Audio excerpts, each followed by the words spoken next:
It's set to be the hottest day of the year. Bins in Birmingham have still not been collected. Could a new round of talks set to begin today bring an end to the dispute that has left rubbish piled high on the street of the country's second city for weeks and weeks and weeks? Yeah, reaching its 8th week. The long-running pay dispute centres around the role of waste recycling and collection officers. But now the council's decision to cut the pay of bin lorry drivers has been called an escalation by the union. In a moment, we will speak to Unite, the union's General Secretary Sharon Graham. What would it take to stop the strike? She is personally leading the negotiating team today.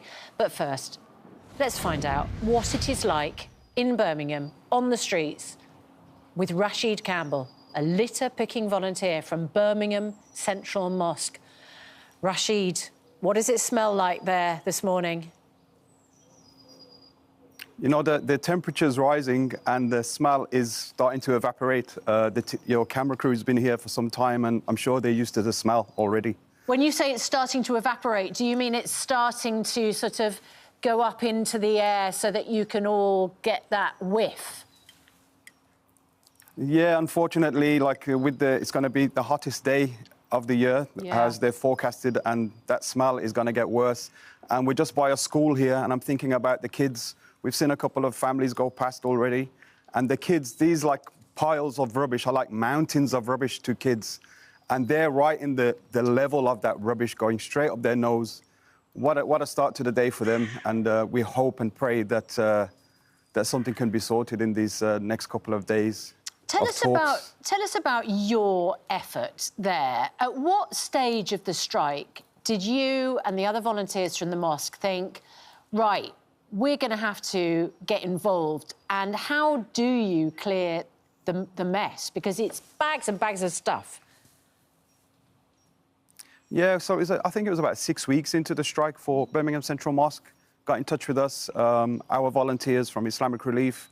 We joined forces and they had some bin lorries in the massive car park at Central Mosque. We also had a team of around 20 volunteers.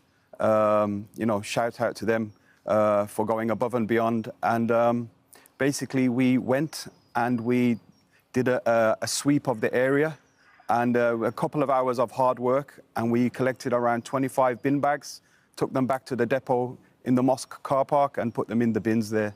So that was the first effort. But we're thinking that it's going to go on, and we're just, as we say, we hope and pray that they get a settlement soon and things can kind of go back to normal. But I think the community groups, shout out to the community groups all around the West Midlands, all around Birmingham, the different communities getting together and doing their bit to alleviate this mess, really. Sharon Graham, we heard there from Rashid, the community pulling together. I think everybody appreciates what an important, vital job bin workers do, and they're not the best paid workers amongst council employees.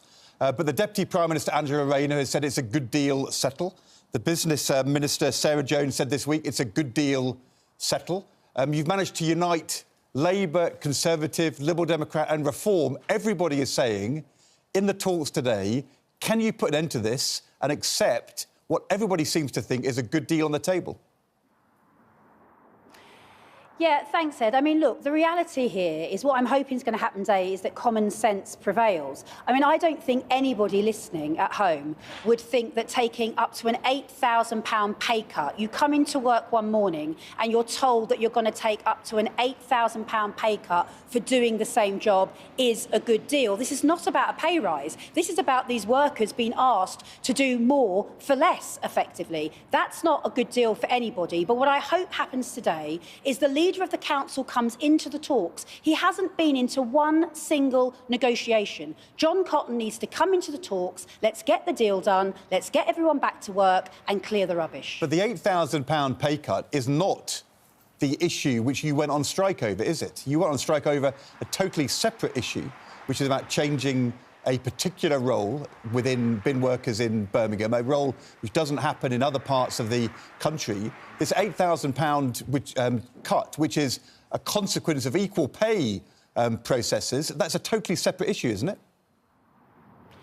No, Ed, and that's really the crux of this. I mean, the idea that the council is saying that this is because of equal pay, I mean, people really should be aware that equal pay legislation is not about cutting workers' pay. Equal pay legislation is about pushing women's pay up where it is commensurate with a man's role. And so, therefore, this has always been about the pay.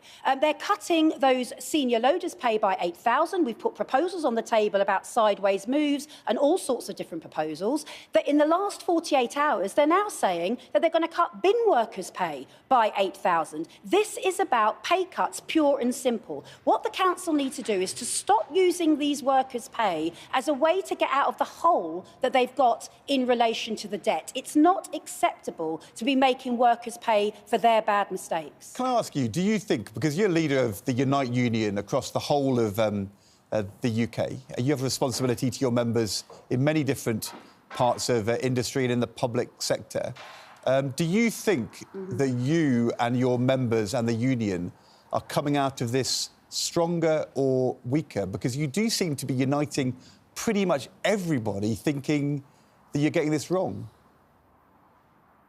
Well, look, what I would say to you is that as a trade union, my job, first, second and third, is to defend workers. It's not to make the Labour government look good, it's to defend workers. And I don't know what anybody expects these workers to do. I can certainly tell you people in the community aren't attacking the workers. I don't know what anybody expects these workers to do when effectively they've been fired and rehired. They were doing a job of work in good faith. They got mortgages, they're paying rent on the basis of these wages, and they've effectively been told that you will lose up to £8,000 in pay or don't bother coming to work. Now, we've put proposals on the table that have assisted this particular issue. We've moved on a number of occasions, and John Cotton, the leader of the council, keeps coming out in the airways saying nobody has to lose any money. Well, I challenge him today, come into the negotiation, he hasn't been at the negotiating table, and please put that offer on the table in writing that nobody has to lose any pay, because that is what's happening here. These workers will not be able to pay their mortgages. They will not be able to pay their rent. They will maybe have to move their children out of the schools they're in because they can't live in the areas anymore. It's totally unacceptable that these workers are being treated in this way. We did ask the council, actually, to give an interview this morning, but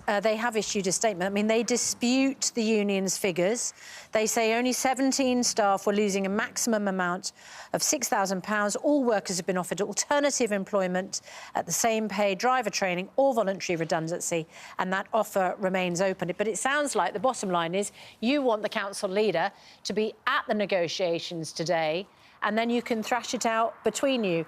Have your workers, striking workers, stopped doing the go slow in front of the bin lorries which have been called up to collect the rubbish? Because, you know, at the moment it looks like it's down to Rashid Campbell and the volunteers from the mosque and other community workers to do the job.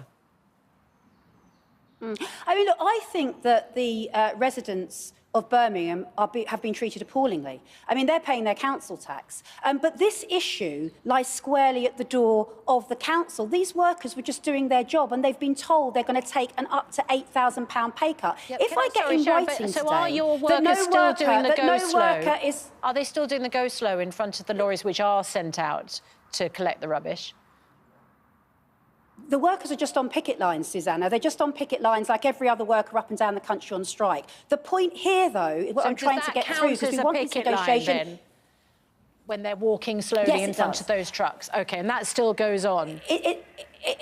It's just a picket. No, actually, I don't think it is going on, actually. I think, actually, the workers are now in the community talking to community members about what's happening to them to make sure that that story is getting out there. But, look, I want these negotiations to work today. And the government has got a part to play in this too, and I think it's significant.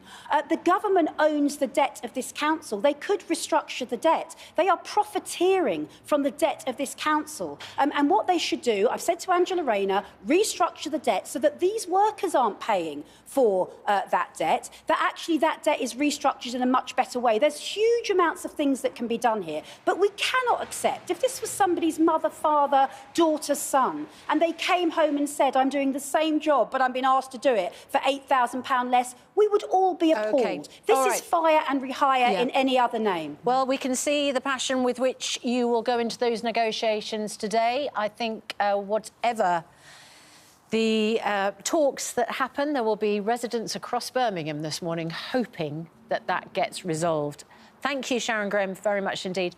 And Rashid Campbell, huge thank you to you and all of the community volunteers who are having to tackle that ongoing pile of waste, not just there, but across the streets of Birmingham.